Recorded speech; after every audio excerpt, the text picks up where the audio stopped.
Hello everyone, hi. For those of you who haven't met me before, my name's Liz. I'm one of the email advisors on our Carers UK helpline, and I've been on the helpline now since 2017, answering a range of inquiries, predominantly welfare benefits for general care inquiries as well. I'm just going to try and share my screen. Let's just see if it's going to work. Fingers crossed. Let me get my notes. Okay, so today's session, what I'm going to talk to you about, it's to do with mental capacity. Okay, so you might be saying to yourself, so I think I know what mental capacity is, but I'm not really sure. So no matter where you live in the UK, mental capacity is defined as the ability to make a decision. Whether it is an everyday decision, such as what to wear, or a more important decision, such as where to live. However, how it is assessed is different due to the different legislation in each nation. So of course, nothing can be simple and straightforward, can it? So I'm going to provide an overview and some links for you to look further into depending on where you are in the country. And of course, you're more than welcome to get in touch with us on the advice line at any time if you need any further help. And if you've got any questions, we'll try and answer them today. So if you want to let us know in the chat box, it might be something I can answer, it might be something Priya can answer. And if it's not, we'll make sure that we can come back to you with a question. So I'm in England, so I'm going to start with the Mental Capacity Act 2005, which is how mental capacity is assessed in England. So the Mental Capacity Act, which was founded in 2005, provides the legal framework for making a decision. Okay, so this framework is used to see how people, if they're able to make decisions or if they lack the mental capacity to be able to make decisions for themselves. It's an act designed to protect and empower people. And if they do lack mental capacity to make their own decisions about their care and treatment, it explains what should happen and what you can do if you don't agree with the outcomes of the assessment. It applies to people aged 16 and over. And if they do lack the mental capacity to make their own decisions about their care and treatment, as mentioned, it provides grounds for you to be able to help and support someone depending on your role. So when we're considering this act, let me explain some examples of people who may lack capacity. Might be someone who has dementia, maybe a severe learning disability. They could have experienced a brain injury. They could be having mental ill health due to mental health illness. They may have had a stroke. They may be unconscious caused by an anaesthetic or sudden accident. But it's really important that just because somebody has a diagnosis of one of these health conditions, that does not necessarily mean that they lack the capacity to make decisions about what they would like, what they want, and how they want to be. And that can be really difficult for us when we're in a caring role and supporting someone. So it's really important that actually when we think about, does the person that we're supporting have mental capacity to be able to make decisions for themselves? The Act helps us there. It sets out 5 statutory principles. So it says, let's always assume that a person has the capacity to make a decision unless it is proven to be otherwise. Wherever possible, help people to make their own decisions. So we need to make sure that that person has all of the information they need to be able to make an informed choice. And they're able to communicate however they communicate. So if somebody looks to the right for yes and to the left for no, or blinks twice for yes, for example, they have to have all of that information so they can make a decision. We're not to treat a person as lacking the capacity to make a decision just because you may feel or someone may feel they make an unwise decision. And if you make a decision for someone, okay, who does not have capacity, so someone's assessed as not having capacity and you are that person who has been agreed to be their advocate or maybe has power of attorney for them, all decisions you make for that person must be in their best interests. And last but not least, the Act sets out that any treatment and care provided to someone who lacks capacity should be the least restrictive of their basic rights and freedoms. So that means that any care or treatment that is agreed on behalf of somebody else should be one that respects their human rights and dignities, and doesn't make them feel that they are treated any less, more dignified because of their health condition. If you want to read more about the Mental Health Capacity Code, I've got a link to it. It shows you all about the details of it. It gives you all of the details. Sorry, I've said that twice. It gives you all of the information and further detail. However, there's a link in the slides that we're going to get to you. A person must be assumed to have that capacity unless it is established that they lack it. That was the very first point on that slide. So how is this actually assessed? So there's a two-stage test. So this two-stage test works out if someone lacks mental capacity. So the first stage looks at, does the person have an impairment of or a disturbance in the functioning of their mind or brain? So as mentioned on the previous slide, some examples could be dementia, learning disabilities, mental ill health, a brain damage injury, for example. So have they got some kind of impairment or disturbance that can affect functioning? And the second stage considers, does this impairment or disturbance mean that the person is unable to make a specific decision when they need to? So people can lack capacity to make some decisions, but can absolutely still have capacity to make others. Mental capacity can fluctuate with time. So someone may lack capacity at one point in time, but may be able to make the same decision at a later point in time. So this can add more confusion to the mix. So it's so important that people, where appropriate, should be allowed that they are given time to make this decision. So there's no point in trying to rush someone. Some decisions take time and some decisions take more thought, and never more so than people who are struggling if they have some sort of brain impairment or disturbance. So before anyone else can make a decision on behalf of somebody, it's important that they are allowed to take these steps to make sure that they can make the decision themselves. So for us, this is all about, does the person have the relevant information they need in a format they can understand? Have they been given information on any alternatives?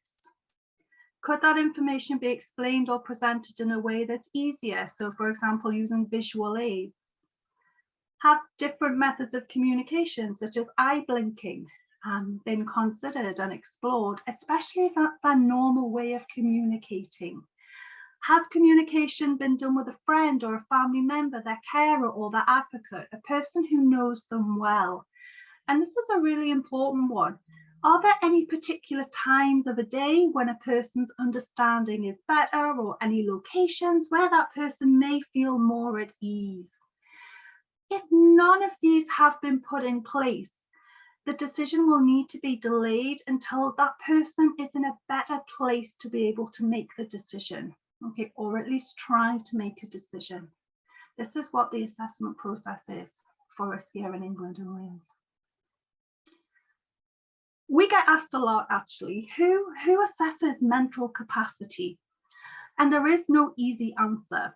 So normally the person who is involved with a particular decision would need to be there to be the one who would assess mental capacity. So if the decision is a particularly complex one, then a professional opinion might be necessary. So for example, the opinion of a psychiatrist, psychologist, social worker, etc. So when we think about some decisions are quite straightforward, a day-to-day action. Your friends and family can assess whether or not you have capacity, for example. So it could be supporting you with something to wear, making sure you're wearing appropriate clothing, making sure that you're eating something that's nutritious, for example. If the decisions are more difficult, such as giving consent to have a medical procedure, then it might be that a health professional like a doctor may have to assess the person. just to make sure that you are completely understanding of everything that's going to be involved with a decision. So we've got straightforward things and we've got more difficult and complex things. But life is like that, isn't it? There isn't always straightforward answers and more complicated answers. So in summary, after the assessment process, a person is assessed as unable to make a decision if they cannot. So if they cannot understand information about the decision to be made, if they cannot retain that information in their mind, and if they cannot use or weigh that information as part of the decision-making process, and if they cannot communicate their decision. So if they're not able to do that, and they are assessed as being unable to make a decision themselves. If you actually disagree, so if you disagree with a mental capacity assessment, so for example, the person you look after is assessed as lacking mental capacity, but you actually think they have got the mental capacity to understand, and actually there wasn't enough consideration given, or you feel that information wasn't explained in a way that they could understand, you weren't given the opportunity to be involved as a carer, for example, there are various ways that you can try and resolve this. So the first one, you can raise the matter with the person who carried out the assessment and ask them to give reasons why they believe that person lacks the mental capacity to make the decision, and ask them to provide objective evidence to support that belief. You could try and get a second opinion from an independent professional. And if you cannot resolve the disagreement, then you may be able to apply to the Court of Protection, who can make a decision as to whether a person has mental capacity or not. So of course, that is if you disagree. If you do agree with the decision that you feel the person that you're supporting, you're caring for, is no longer able to make informed choices and decisions, then there are other things that you can look at doing. So if this is the case, and you are the person who has decided to be the best advocate, or the person to act on the best interests of the person, then in all likelihood, you will have something set up like a lasting power of attorney. Priya is going to talk through what power of attorneys are in our next session. You could be a court-appointed deputy, or you could be a professional involved in the care of someone. But who should actually be the best interest decision maker will depend on the question at hand. So if it's a straightforward decision and you have power of attorney for health and welfare, and it's to do with what clothes somebody should wear, or where somebody should receive medical treatment or something like that, then you should be involved in that decision. If you're the carer, you should be involved in that decision.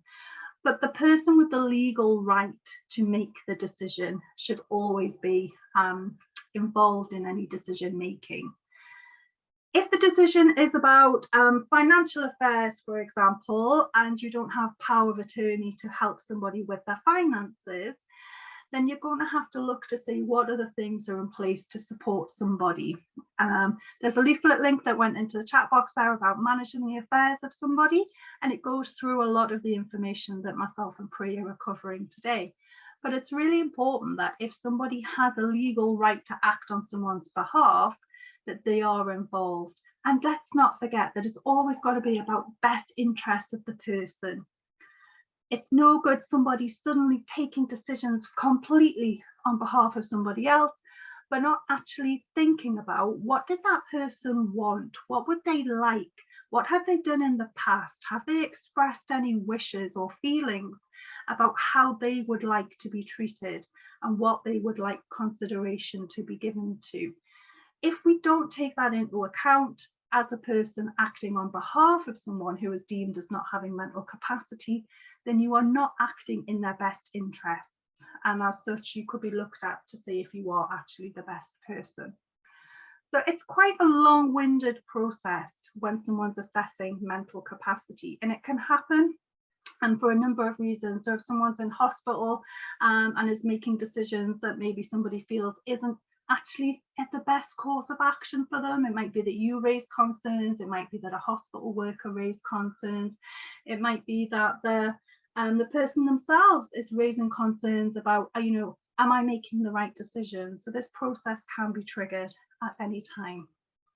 Okay.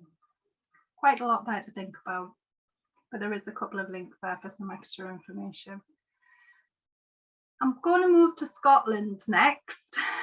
Okay, so in Scotland, they have something called the Adults with Incapacity Scotland Act, which was brought in 2000.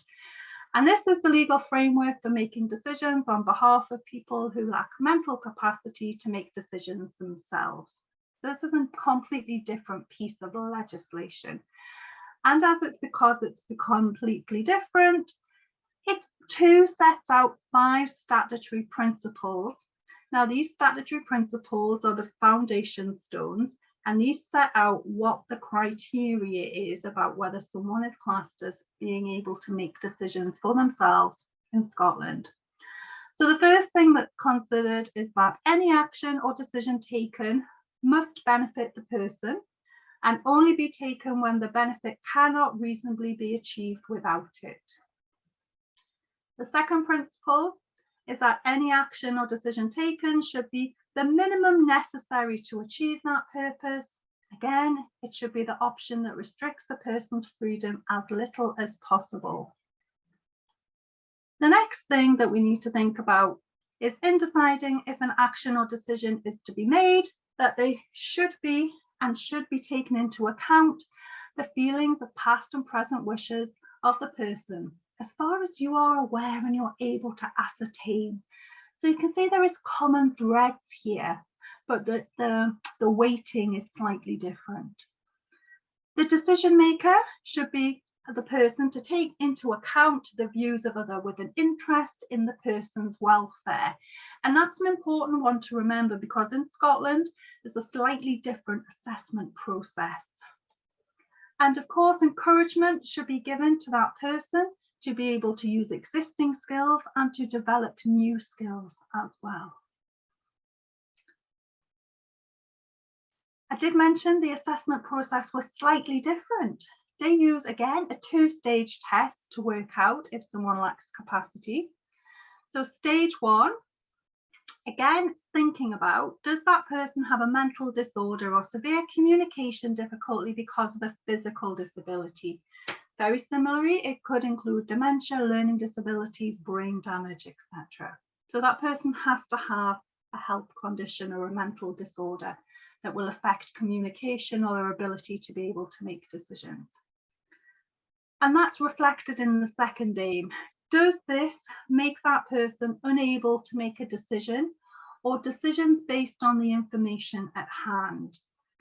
So that person is deemed as being unable to make a decision if they're incapable of making the decision, communicating decisions, acting on the decision, or understanding decisions, or retaining memory of the decisions.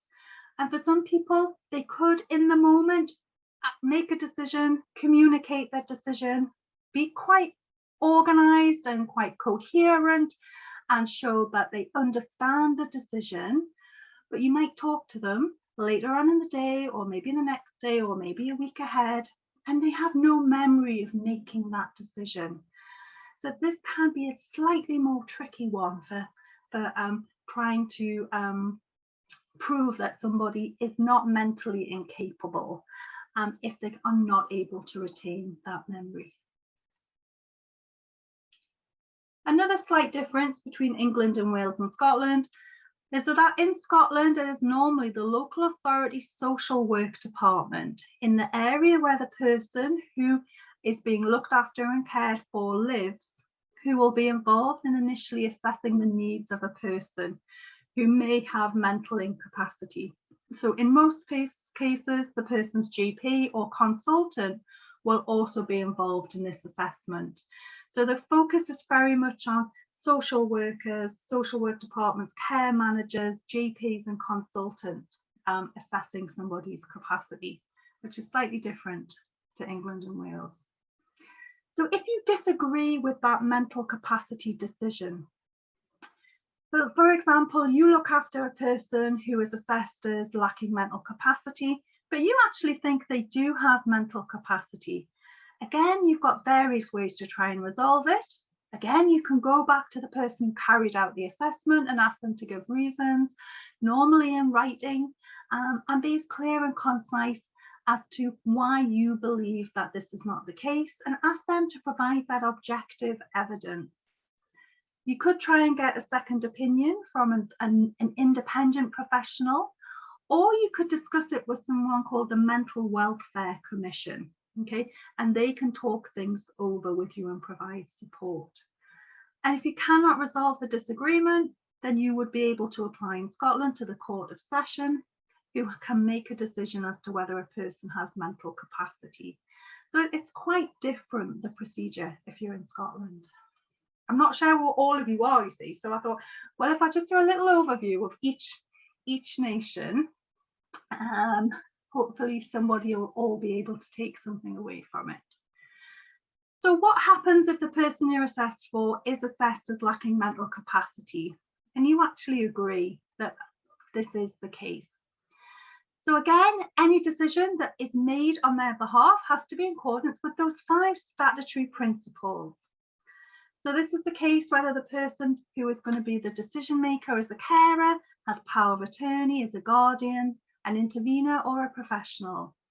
So if there is no power of attorney or guardianship in place, or there is no intervener, then the professional involved should be the decision maker. So if it's to do with somebody's health and the client, your carer isn't able to make a decision in their own best interests, then it would be the doctor or the consultant who would be making the decision. Okay, so it's really important that you consider power of attorneys, which is going to be very beneficial when Priya talks you through what's actually involved.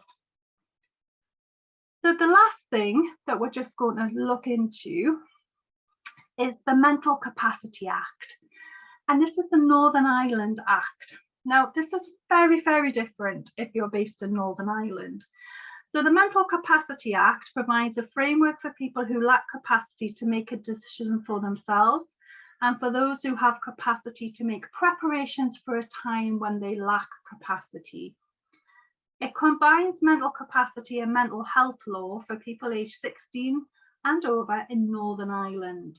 Now, this act was passed in 2016, but rather than put all of the new legislation in place in one go, stages of the act are being implemented one by one. Okay, so it's quite complex because we've got some really old legislation and some really new legislation, and there's been some, I'm trying to say it diplomatically, there's been some problems getting information and legislation and new acts through the Irish legal process at the moment, because there's been a little bit of uncertainty about how things were going to move forward. So when all the stages of the new act are going to be complete, the older Mental Health Northern Ireland Order of 1986 will no longer be used for anyone over 16, because the new Mental Health Northern Ireland Act will replace the 1986 order. But for the time being, until all the stages are in place, there's a dual system in place. So the Mental Health Northern Ireland Act and the 1986 order provide legal framework, and this is where it's very different. It's about the deprivation of liberty. So that's what they're assessing, and that's what's looked at if you're in Northern Ireland.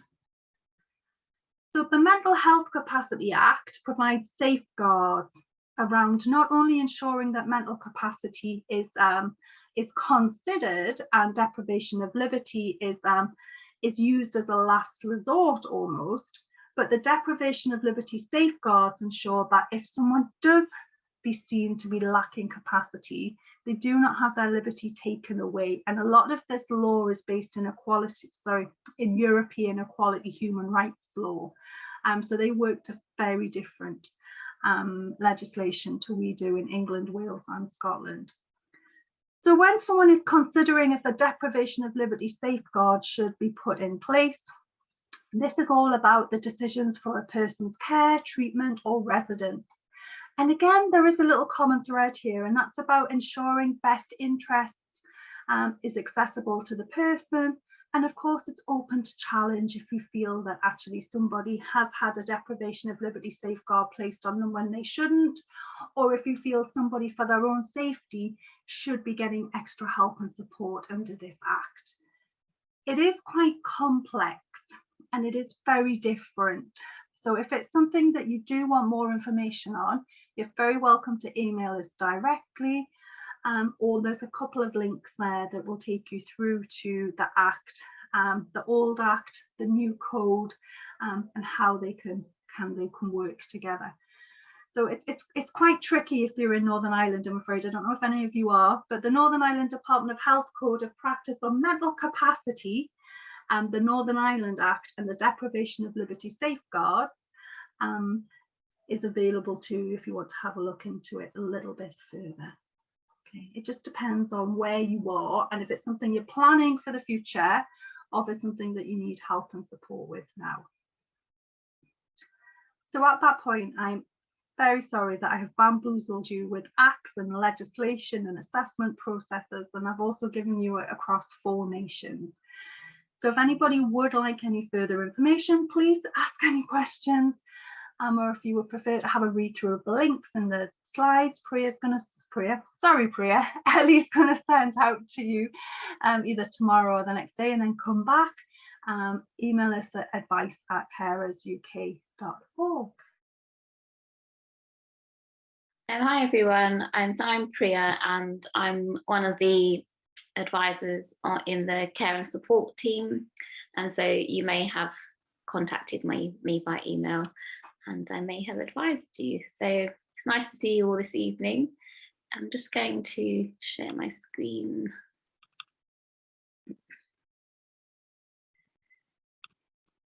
Okay, so I'm going to be talking about power of attorneys today, and so what we'll cover is what is a power of attorney, why might you need one, what are the different types, is there any help with the costing, what you can do to challenge decisions in relation to getting exemption from fees, ending your power of attorney if you need to, and if you need to report any concerns about your power of attorney.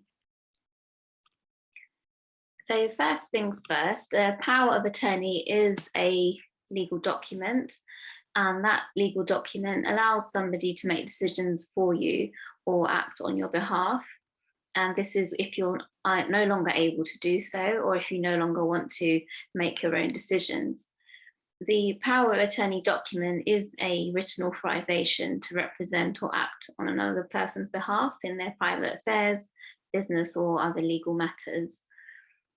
So the person who is given the power of attorney is known as the attorney and must be over 18 years old.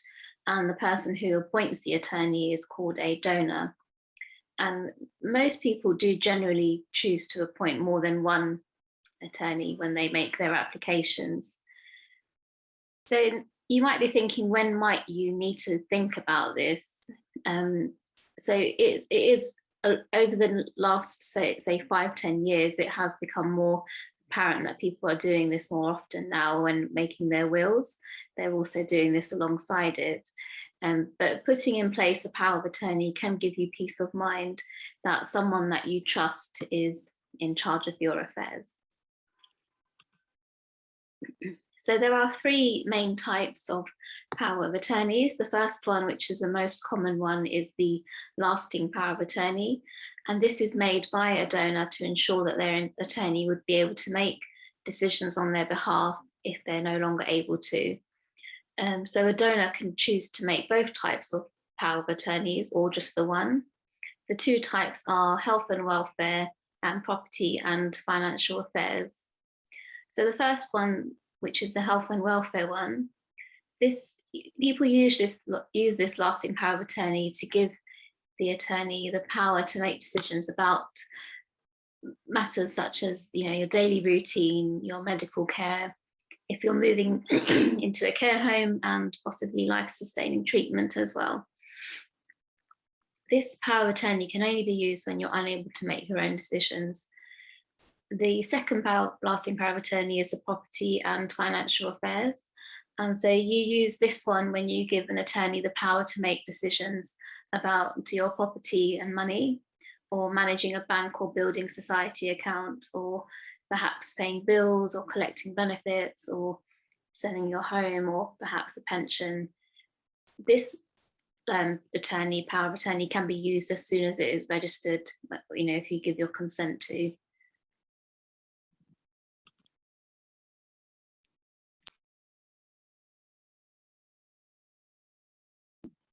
The second part in power of attorney is called the enduring power of attorney. And so these were replaced by lasting power of attorneys in October 2007. But if you made and signed an enduring power of attorney before the 1st of October 2007, it should still be valid. And this basically covers decisions about your property and financial affairs. And it only comes into effect if you lose mental capacity or if you want someone to act on your behalf. The third and final power of attorney is the ordinary power of attorney, and this covers decisions about your financial affairs and is valid whilst you have mental capacity. And so this is suitable if you maybe need cover for a temporary period, such as like a hospital stay or holiday, or if you find it difficult to get out and you want someone to act for you. So you might be wondering how much this all costs. To register a lasting power of attorney before you can use it, in England and Wales, the registration fee is £82 for each power of attorney. So it costs £164 to register both of them. You may be exempt from paying the fee if you're on low income and you receive certain income related benefits, which I'll talk about a bit later on. So help with costs. There are some useful tips on help with costs when applying for power of attorneys. They're called concessions and exemptions. And so if the donor receives any of the following means tested benefits or expenses, then they can apply for an exemption. So there's income support, income-based employment and support allowance, income-based job seekers allowance, guaranteed credit element of state pension, housing benefits, council tax reduction, local housing allowance, and a combination of working tax credit and at least one of the following, which is the child tax credit, disability element of the working tax credit, and the severe disability element of the working tax credit. So when you're applying for help with costs, the form that you need is the LPA 120A, and that's when you're applying for exemption or remission of the application fees. So this form has to be sent with the forms that you register with, as well as any evidence that you have. So if you're in receipt of, if the donor is in receipt of universal credit, they may also qualify for remission.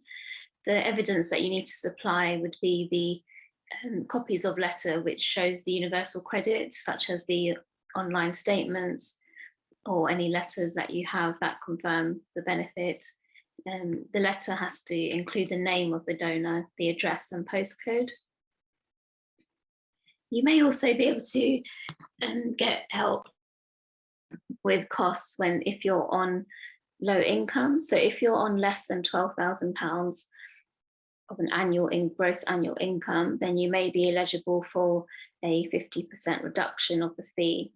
So the gross annual income is your income before tax. So the income can come from things like your employment, non-means tested benefits, such as attendance allowance, disability living allowance, or personal independence payment, pensions or pension savings credit, or it might be interest from savings and investments or rental property. So the supporting evidence that you need to apply for this remission of this fee is it must relate to the time that you make the application to register. Bank statements, unfortunately, will not be accepted. So the evidence that you can supply are, if you are in employment, it would be your wage slips or P60 form. If you are on non-means tested benefits and pensions, then the official letter or notice from the payer. If there's property involved, you can show interest from capital or stocks, shares or bonds. If you're self-employed, then your most recent self-assessment tax return. If you receive no income, the donor, then they must send a signed statement explaining how they support themselves. If they don't have the mental capacity, then their attorney or their solicitor can supply and sign that statement for them.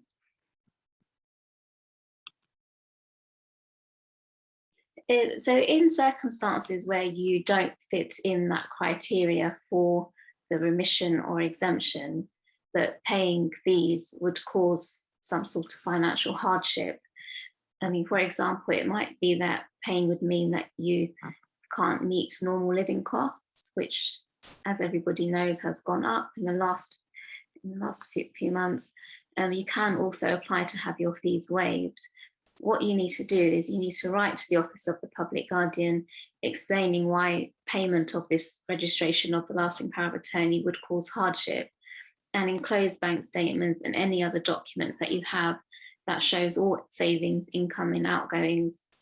You basically need to show why the fee of £82 or £164 is going to cause you hardship. Explain what your rent is, explain what your living costs are. So the things that you can do to explain the hardship that you're in is explain what your normal living costs are. Do you have to keep heating on more than usual? Do you use more water than usual? As in, do you need to keep heating on because the person that you provide care for needs more heat to support their condition? You might want to set out what disability related expenses that the person that you provide care for has, and explain why these costs are necessary. £164 is a lot of money, so you want to show what you're spending that money on. It could be incontinence pads, it could be the extra heating costs that you're having to pay for, it could be medication that's not prescribed under the NHS. Have a think about what your regular expenses are. If you're on a low income and supporting a family, then explain this and state what exactly you're left with after paying your bills and rent or mortgage and whatever it is. You might want to provide an income and expenditure sheet to just show what you're left with. You can get the income and expenditure sheets online templates. There's quite a few, or sometimes Citizens Advice Bureau, your local one, can help you with that. If you're paying carers on a private basis, then state this and what the fees are, because obviously that's very important. I mean, all these costs are important, so you want to sort of tailor it to your own circumstances and build a case to show that if you were to pay this fee, then it would cause you financial hardship, but the application is absolutely necessary to make and you can't delay it anymore. So when you make the application for an exemption or remission of the fees for the lasting power of attorney and it is unsuccessful, you can appeal within 4 weeks of the decision by writing to the head of corporate services. If the original decision is upheld, then it will be referred to the public guardian for confirmation. When appealing, it is best to argue the points in dispute and provide evidence where you can. Explain in detail what your financial circumstances are and how you meet the eligibility criteria for the exemption or remission. It could be a simple error on their part that they've made. So explain how you meet the criteria and explain why the fees should be waived for you. So there may be circumstances where you want to end the lasting power of attorney in place. You can end the lasting power of attorney yourself if you have the mental capacity to do so. You will need to send the Office of Public Guardian the original lasting power of attorney and also a written statement, which is called a deed of revocation. So I've just put it here for you, which is a draft, and all you need to do is just tailor it to your own circumstances. So you just put your name and your address and delete as appropriate really throughout the whole part. So you use this one here when you want to end a lasting power of attorney. You need to use both parts 1 and 2. There are other ways that a lasting power of attorney can end. It may end if your attorney loses the ability to make decisions themselves. It might be if they divorce you or end your civil partnership, if they become bankrupt or maybe subject to a debt relief order. It might be that they're removed by the Court of Protection, or the other event is in the event that they pass away.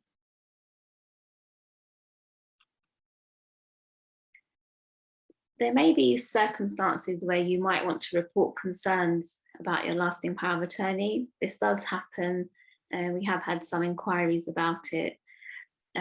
Your concerns might be in relation to misuse of money, or it might be in relation to decisions that they're making, which is not in the best interest of the person that they're responsible for. When someone has a lasting power of attorney, they are responsible for all the decisions in relation to their finance and health and welfare. So they are making very important decisions on a daily basis to support them. And if that's not being done in the right way, then that needs to be reported as soon as possible.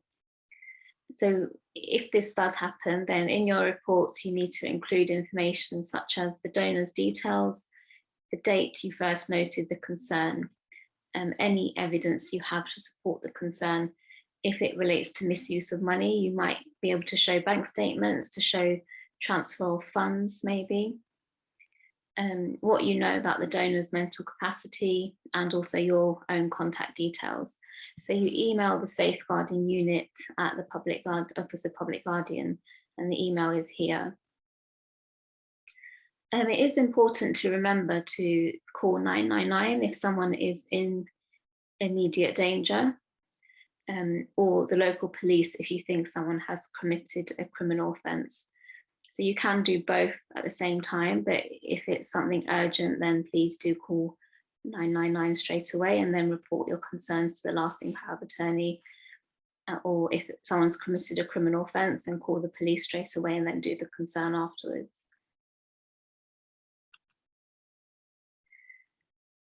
Some of you might be wondering whether you need a solicitor to do the lasting power of attorney forms. You don't actually need to use one. The application forms for the Office of Public Guardian contain guidance forms to help you fill them out, or you can fill them in online and phone the Office of Public Guardian helpline if you have any issues or concerns. If you do want to use a solicitor, you will need to pay them to complete the form for you. Fees for creating these may vary, so you might want to contact a few to compare their fees and see what service they offer. Some might offer a fixed fee. So you can search for a solicitor that specialises in this work by contacting the Law Society. They have a particular page where you can find solicitors in your area that do this type of work. Another option is that you might want to connect with local carer groups, just to see if they know of any recommended law firms in the area that does this work, and they might be able to suggest some for you. And you can search for local carer groups using our online directory, and the link is here for you.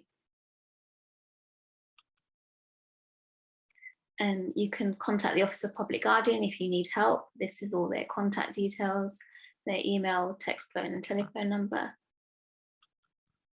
And just this is all our details. If you need advice, then you're obviously welcome to give us a call, or you can email us and we can get back to you with some advice to help you.